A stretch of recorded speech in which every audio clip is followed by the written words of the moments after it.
अस्सलाम वालेकुम रहमतुल्लाहि व बरकातुहू। आज हमारे पास एक मसला है, बड़ा कॉमन प्रॉब्लम है स्मार्टफोन मेरी।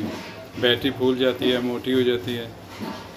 वो सिंपल हाल है, बैटरी को चेंज करने की ज़रूरत नहीं है। एक सिंपल ट्रिक है, उससे ये मसला हल हो जाएगा। हर किस्म के मोबाइल जो फिक्स मोबाइल आ रहे हैं उनमें ये मसला है कॉमन पर।